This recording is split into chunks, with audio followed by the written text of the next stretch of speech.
Hi everyone and welcome back to the channel. I've got a new tent, a Lightwave S10. I thought I'd bring it out just to get a wee first impression of it.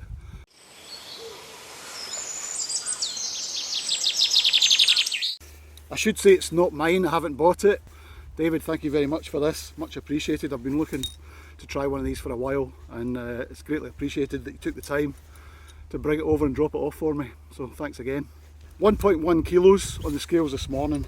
I'm going to open it up and get a wee look at it and just get a first impression of what it's actually like. So it's a nice compact pack size, as you'd imagine. If you just give you an idea in relation to my hand, you could always take the poles out as well and scrunch this bag up. There's plenty of give in the bag, you could make it a lot smaller. So it comes with 8 heavier duty pegs, 4 half weight pegs, they're just kind of half as thin, which I think I'll just use on the tent corners itself. And, which I've just dropped, a repair tube.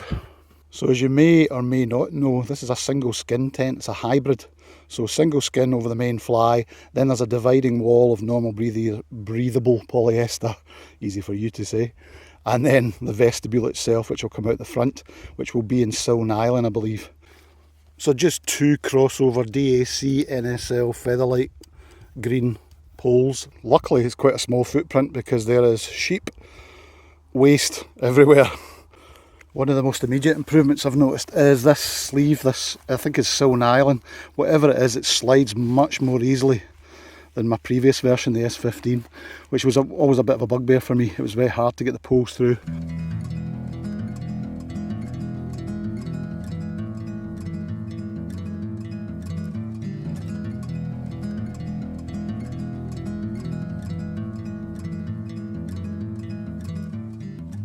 So there you go, as you'd expect, an absolute cinch to put up.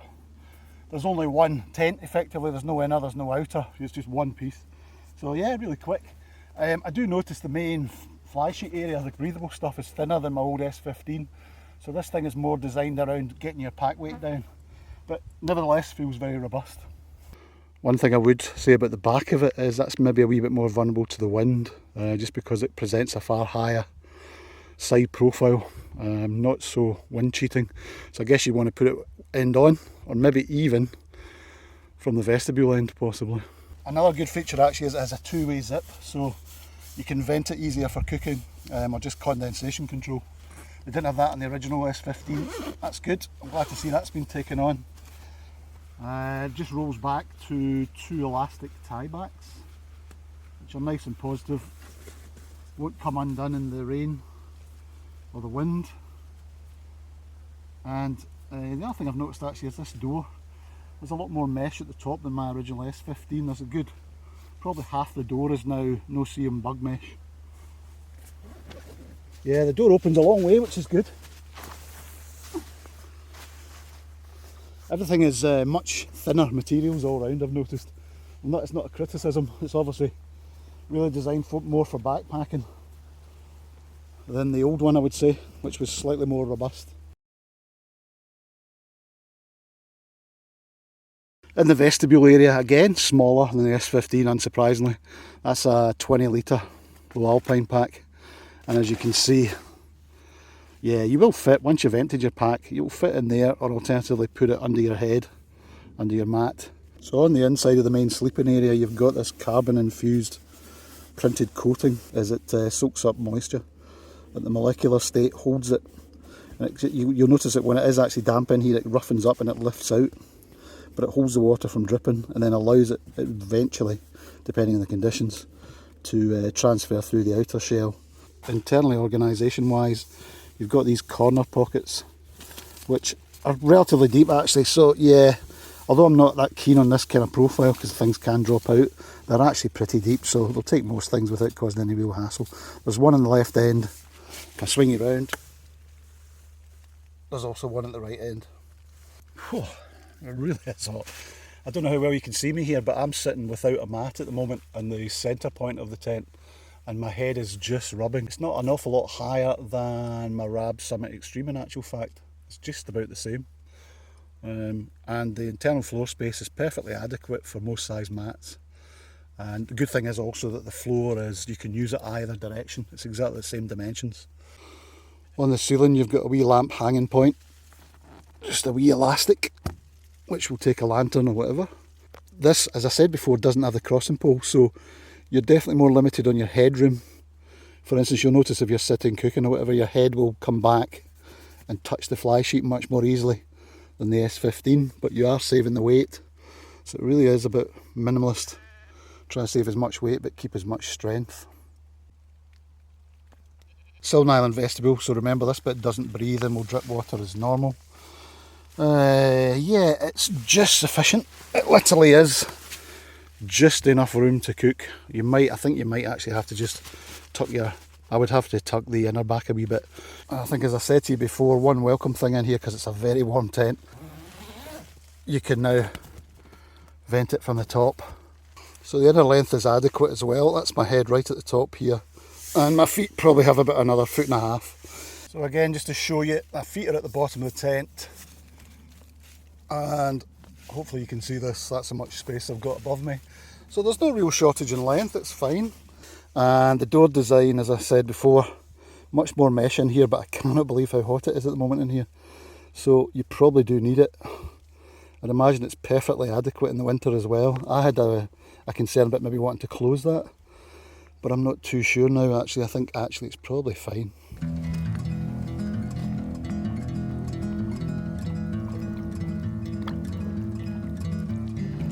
Let's get a wee cup of tea on. Edges out here are bad.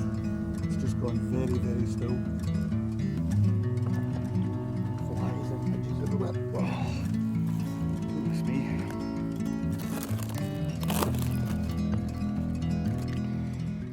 Although Crux and Lightwave, I would say, are both kind of minimalist tent designs. If you look at their brands, Carol McDermott, who owns the company, has both Crux. Lightwave is the more kind of backpacking orientated brand. And then you've got Crux, which is the more mountaineering side of things. But they all have a great attention to detail. I even like little things like this on here, just at the Velcro point, so much more glove friendly to open up the flap and tear the Velcro off.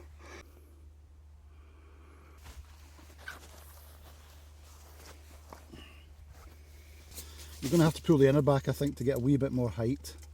So I'll bring the stove back a wee bit to here, let's say.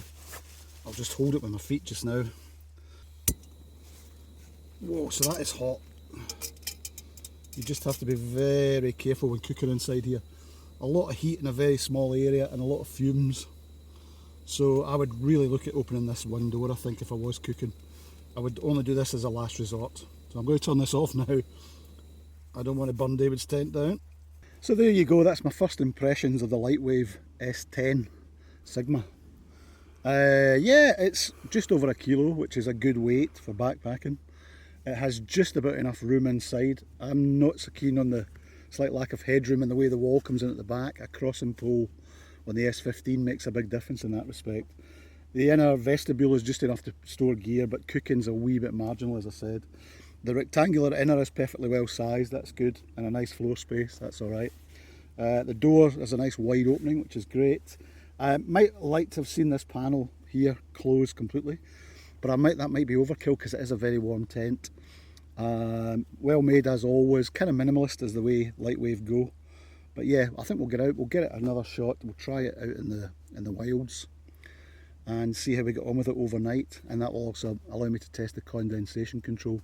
It's a very small tight tent, so condensation in here I think will be critical in terms of how it manages it. Anyway, thank you for watching again, and I'll get out there soon and give you a wee update. See you soon.